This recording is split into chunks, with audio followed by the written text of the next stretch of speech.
Hey, what's going on, everyone? This is going to be a classic ROH review of A New Level. But before we get into the show, let me just give a shout out to Roman Reigns. Yeah, man, it's just a shame what happened. You know, no one wants to see anyone get sick. You know, I just hope this is just a temporary setback and, you know, just a little bump on the road. And hopefully he could fight this off and get back into it. You know, however long it's going to take. Maybe it takes a year, maybe it takes 5 years. I just hope it's not the end for him. You know, no one wanted this. No one wants to see anyone get sick. You know, you don't want to see this happen to anybody. And, yeah, those fans were great the other night. I was just really happy that, you know, he really got the respect that he deserved. You know, say what you want about Roman, but, you know, he's a fighter. You know, he hasn't bitched or complained about anything. He kept coming back year after year. He's handled the controversy, you know, quite well. In some ways, I'd say he's handled it just as good as John Cena has.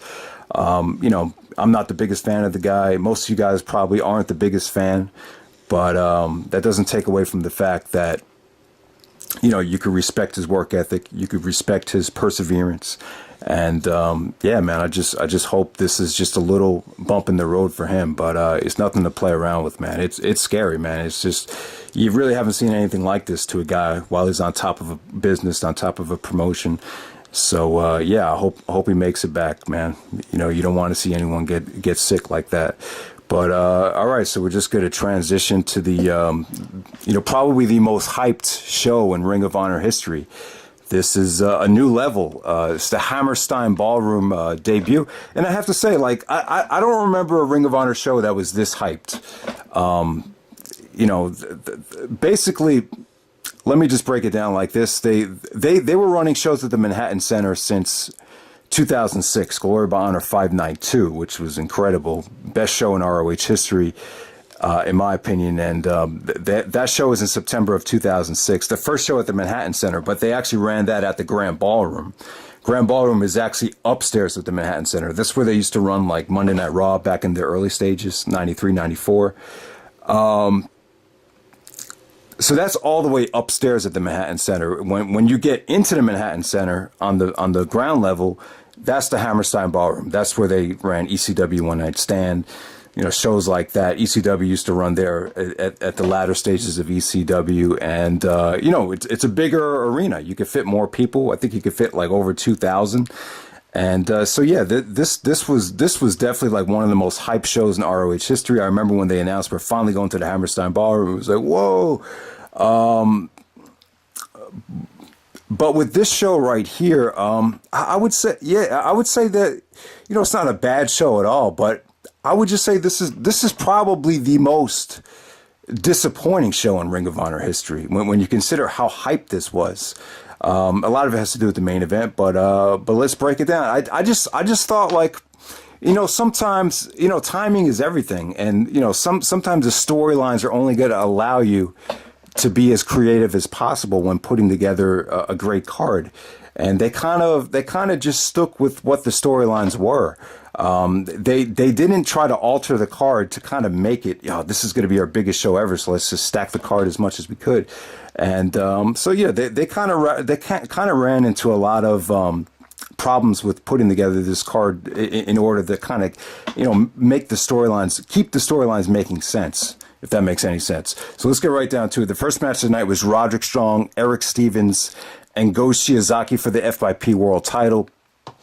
You know, Strong and Stevens, you know, we've seen them wrestle a million times at this point. So the only way to kind of make this a little bit different was to, you know, throw Go Shiozaki into it and make it a three-way match. They kept this very short, though.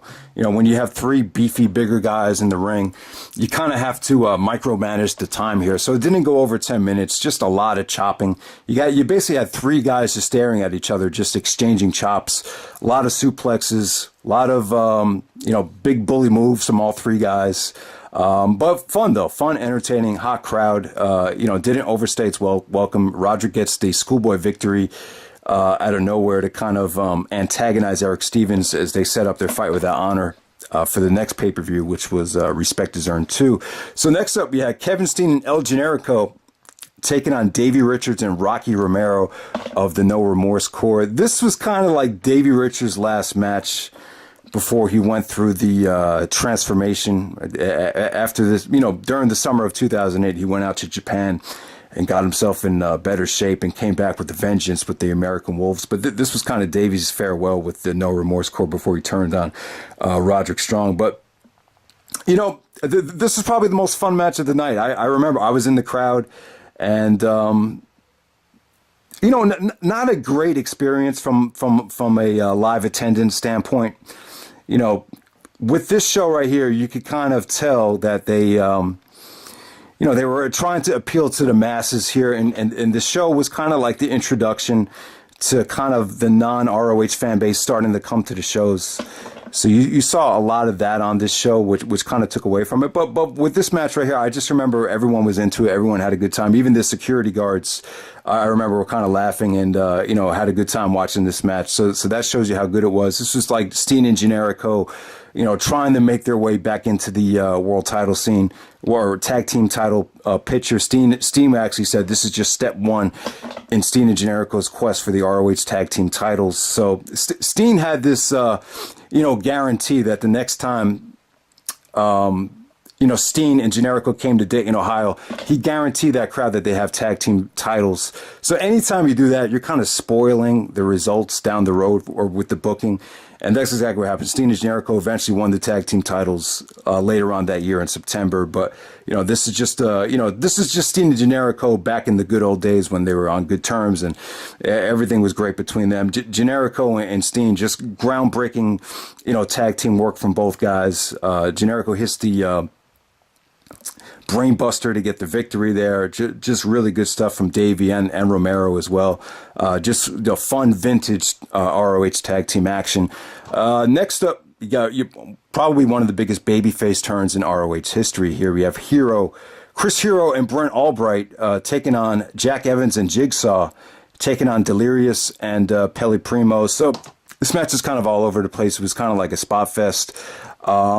Basically, the important thing to remember here is Brent Albright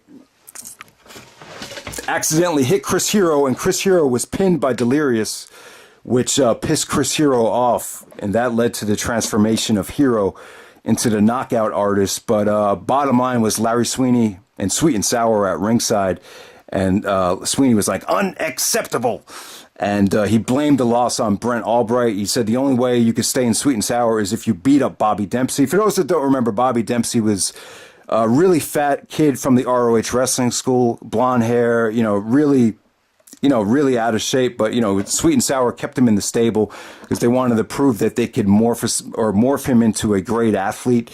So Larry said, you know, Brent, you got to beat up Bobby Dempsey if you want to stay in the stable. And then everyone was taking cheap shots at Dempsey, like Hero was giving him chops. Even that, what was that one dude? Johnny Fairplay was out there. I don't even know why. He was like a one-time thing with them. He was like some actor that was hanging out with Larry Sweeney at the time. So, yeah, I mean, so Albright, you know, it was a great tease, but instead of Albright hitting Dempsey, he takes out the whole Sweet and Sour stable. He even sent Shane Hagedorn headfirst through a table. That was a sick bump. But yeah, it came off great. I mean, Brent Albright isn't a household name. Most of you guys probably don't even remember him. He used to be in the WWE as Gunner Scott. But, you know, for this night, this was probably the best night of Brent Albright's life, or maybe second best night, because he had a great match with Adam Pearce at the next show. Death Before Dishonor 6 for the NWA World Title. But, you know, the summer of 2008, this is the highlight of Brent Albright's life right here. And I would say that this was probably one of the biggest babyface, you know, probably along with CM Punk's babyface turn with Ricky Steamboat back in the summer of 2004. This was probably one of the most well-executed babyface turns that ROH has ever done. Next up, you have the match of the night. You had Naomichi Marufuji from Pro Wrestling Noah taking on Bryan Danielson. So they brought in 3 Noah guys for the show. You had Go Shiozaki, Marufuji, and you had Takeshi Morishima as well. But Marufuji and Bryan Danielson, this is the rematch to their Final Battle 2005 match. I think this is even better than their Final Battle 2005 match. Definitely the match of the night. 4-star match without a doubt. Everybody check it out.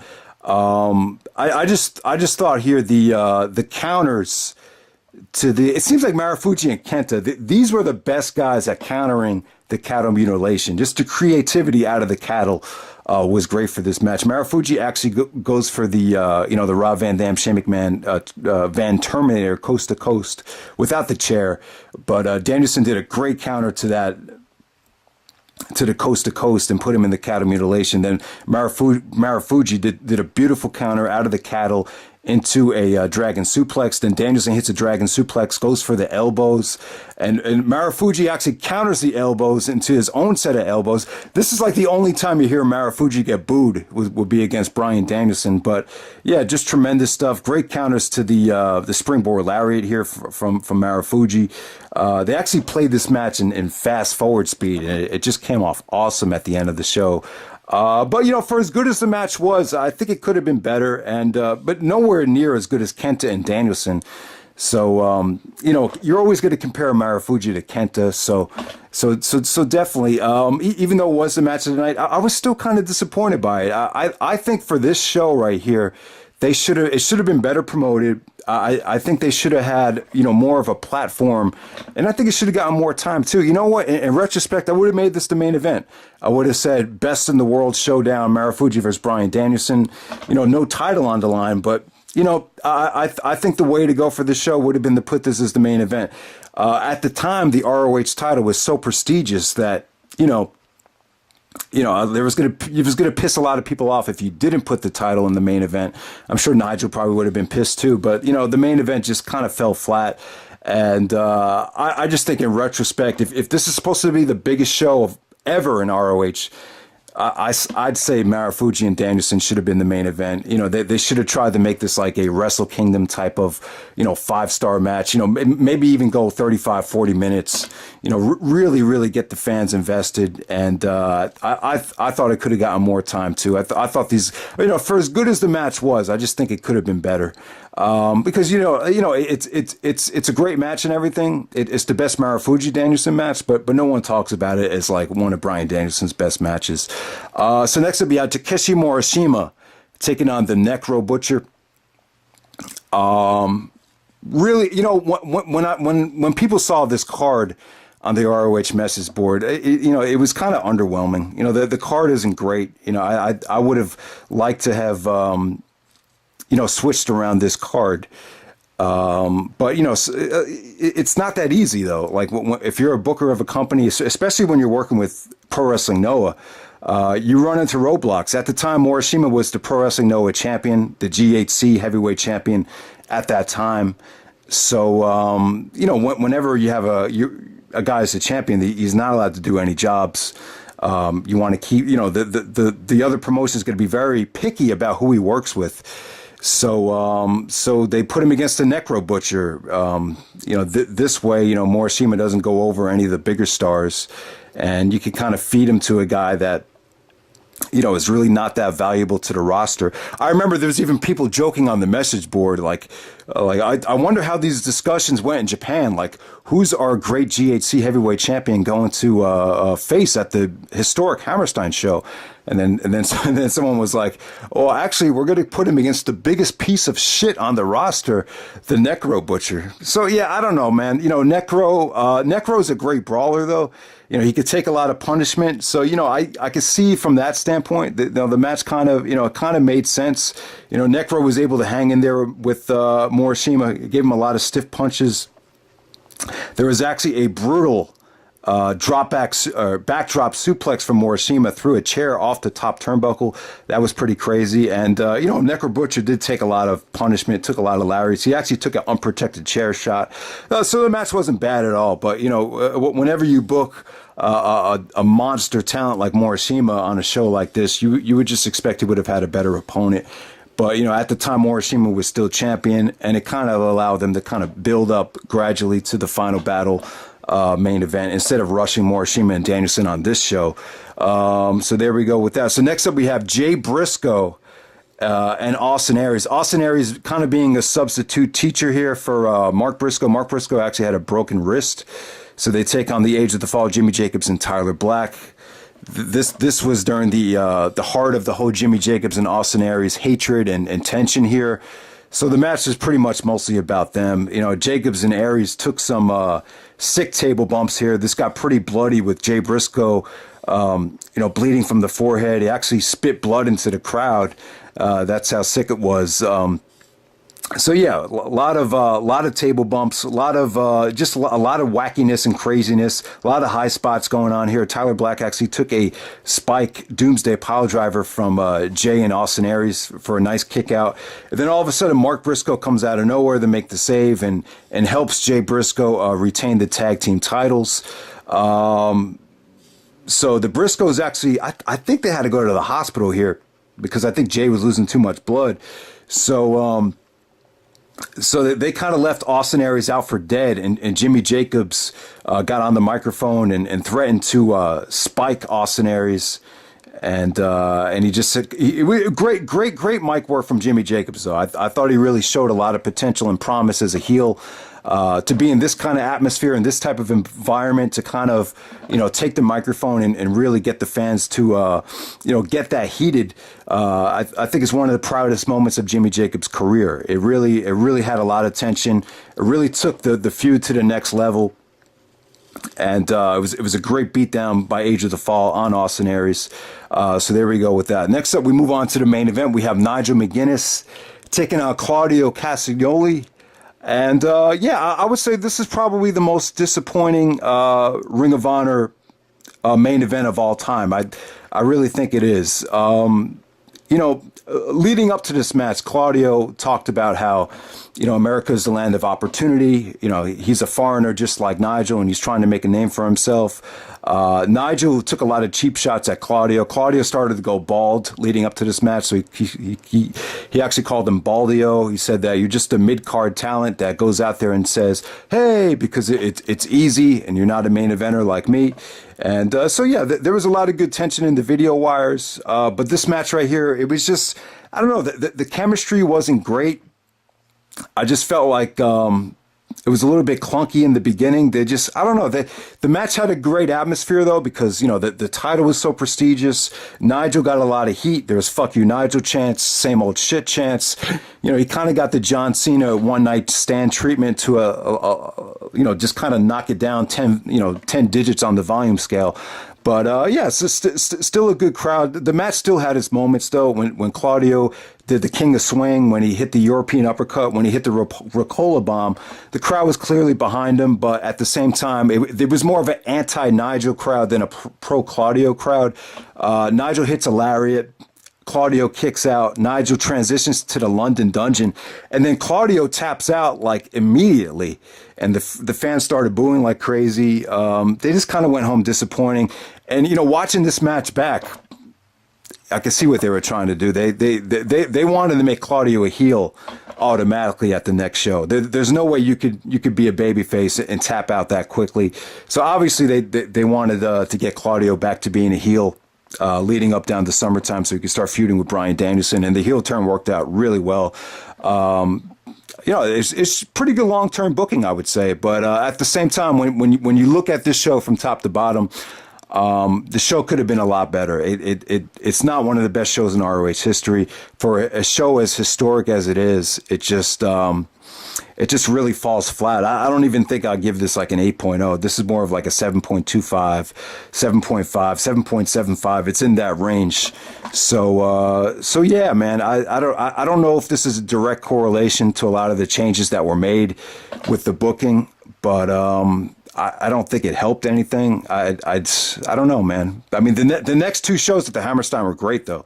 Make no mistake about it. They really redeemed themselves. Death Before Dishonor 6 and Final Battle 2008 were light years ahead of this show. But sometimes when you're promoting the brand as a new level, show reeks of success. I mean, the show definitely made money. I remember that it was packed. The DVD sales were through the roof. I remember waiting online outside. It was just, the show really reeked of success.